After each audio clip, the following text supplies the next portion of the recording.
और आपने काले धन से जुड़ी खबर कई बार देखी सुनी होगी, लेकिन क्या आप याद कर सकते हैं कि आपने ज्यादा से ज्यादा कितनी रकम की बात सुनी थी? ठीक से याद कर लीजिए और फिर अहमदाबाद से उस कारोबारी के काले रकम की खबर देखिए, जिसकी राशि सुनकर आपके होश उड़ जाएंगे।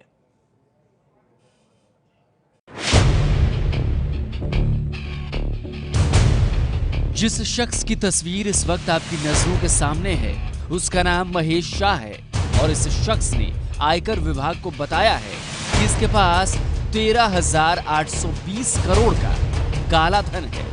गौर से सुन लीजिए, 13,820 करोड़।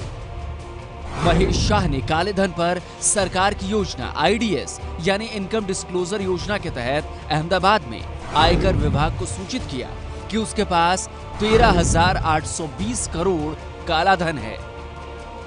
और अब सुनिए महेश शाह के चार्टर्ड अकाउंटेंट के मुताबिक महेश शाह का कारोबार क्या है। बिजनेसमैन कहा जाता है, इंपोर्ट एक्सपोर्ट का, कहता क्या है, कुछ पता? कोई भी इंपोर्ट एक्सपोर्ट का या कोई बिजनेस है ही नहीं उनका। Mostly is in land and all those things, nothing more. Mahesh Shah के जमीन का कारोबार कितना बड़ा हो सकता है, इसका अंदाजा आप उस सामान्य से फ्लैट से भी लगा सकते हैं जिसमें महेश शाह रहता है। कहाँ है मुझे नहीं पता, अभी वो आएंगे तो आप उनसे सवाल कर लीजिए। कांटेक्ट किया आपको या आपकी मदर को? हम लोगों को किसी को कोई कांटेक्ट ही नहीं है।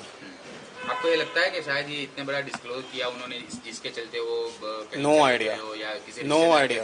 मीडिया के थ्रू अपने फादर को अपील करना चाहते हो? कोई अपील मुझे नहीं करनी।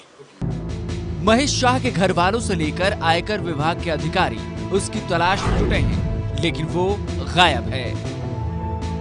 महेश शाह को 30 नवंबर को टैक्स के तौर पर करीब 1,000 करोड़ आयकर विभाग को देने थे, लेकिन जब वो नहीं पहुंचा तो आयकर विभाग उसकी तलाश में जुटी।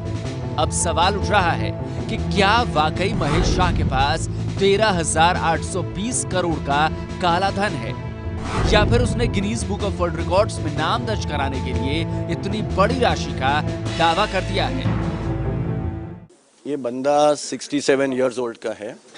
हाँ, ये this client of mine 67 years old है और तबीयत से भी व्यस्त नहीं है। उतना मैं कहना चाहता हूँ। बहुत इंटेलिजेंट है, उससे अलावा तो मैं और कुछ कह नहीं सकता।